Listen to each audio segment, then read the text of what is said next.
welcome back sa ating YouTube channel mga kol. So, ngayon mga kol, PUV driving tayo nitong ating Suzuki Every Wagon PC Turbo K6 engine 12 valve 3 cylinder inline. Ayan, so all aluminum engine. So, ito yung ating Lambo concept. Ayan, so abangan nyo yung full vlog nitong ating yan. So, tara, check na natin yung takbo ng ating unit. Ayan, dito tayo ngayon sa Coastal Road. Ayan, ito yung unit natin, yung Lambo concept natin. Ganda ng hatak, all wheel drive, parang 4x2 lang yung hatak niya. Ayan.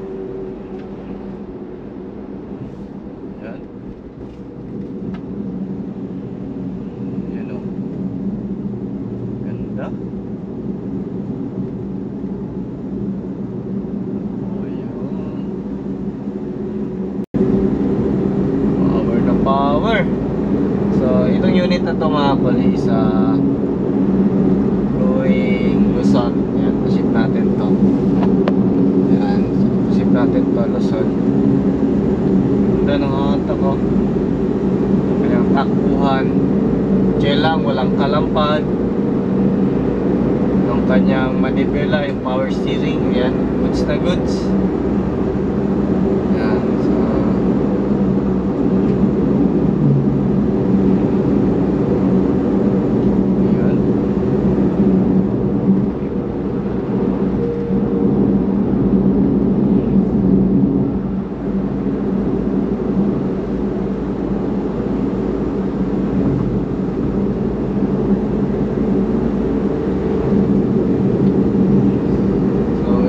ganitong model mga kol, Sport Edition is nasa 2008 to 2009 sa Japan.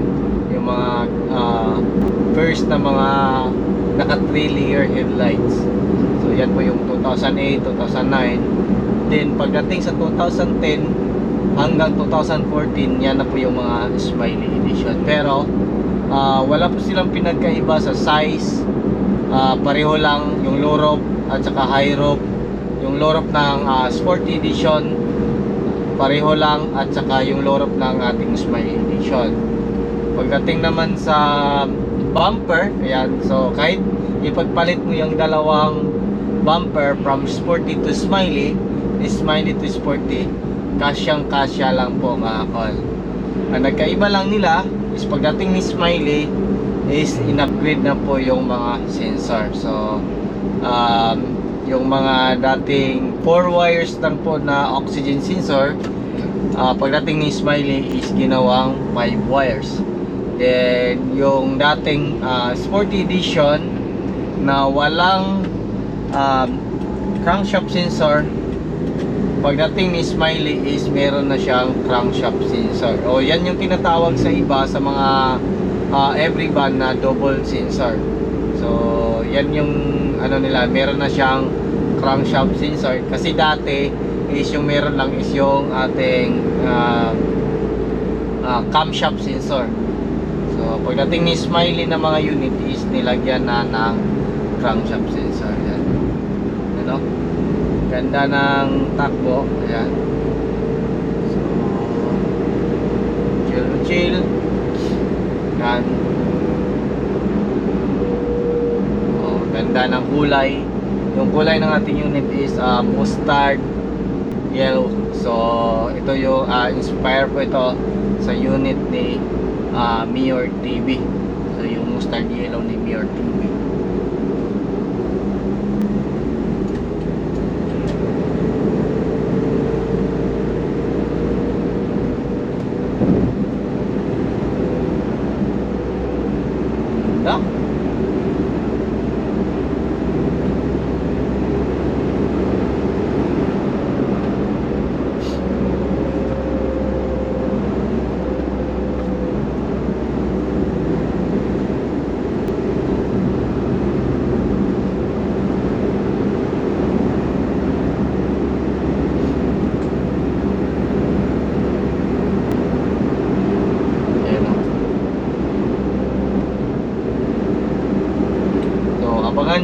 full black nito at saka pricing, kung ano yung mga in-upgrade namin nitong ating unit na D17 D64 na Sport Edition. So kinustomize natin to na Lambo concept yung ating bumper.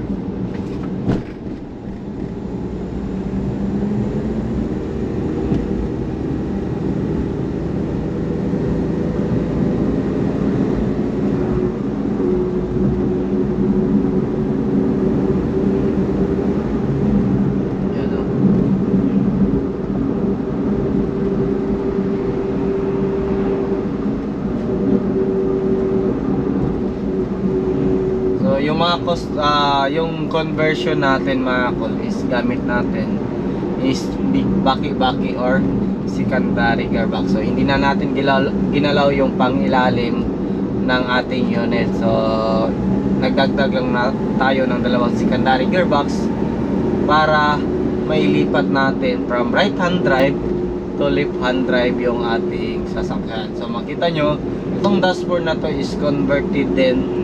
So makita nyo, parang hindi siya kinonvert.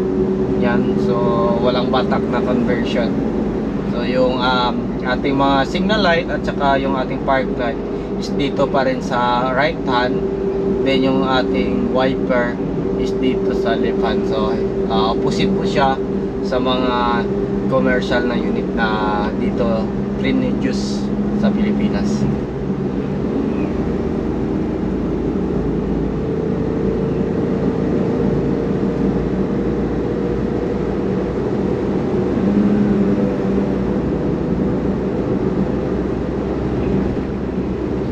Pa yung transmission, yan. So chill lang yung 80 km/h, hindi pwersado yung makina. Yan. So naka 63 horsepower po yung ating makina mga.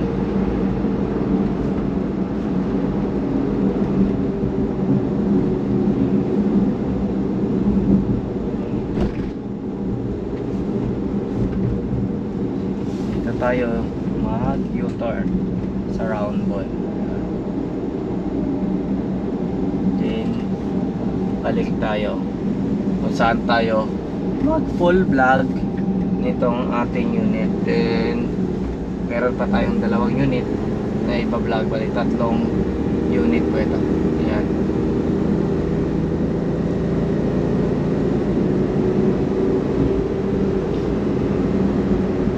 Ganda.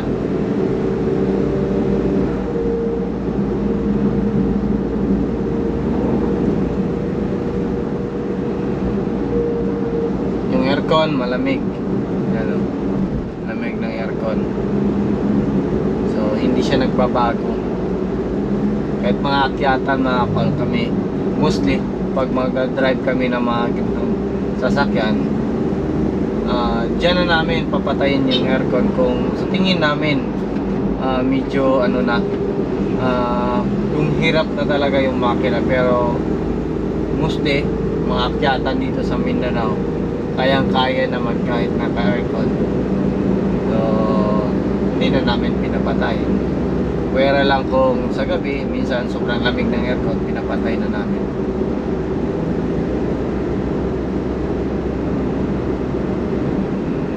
So yan yung mga kagandahan nito, kasi yung makina is designed for key car, but pwede natin marami tayong pwede i-upgrade nito. So kung napansin nyo, kadalasan sa ating mga unit is upgraded mula sa pinaka basic na setup, tataas po yan yung presyo, depende sa gusto ng ating customer.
ganitong unit mga kol is natagal po ito kung depende na rin sa pag-aalaga ng customer. So don't worry about mga parts mga kol, kasi ang dami ng parts sa marketplace. Luzon, Visayas, Mindanao, ang dami na po. Merong mga brand new, replacement, genuine. Marami tayong magugunan basta mga from D64B at saka D64W, ang dami. So ang dami, merong mga genuine, meron ding mga surplus.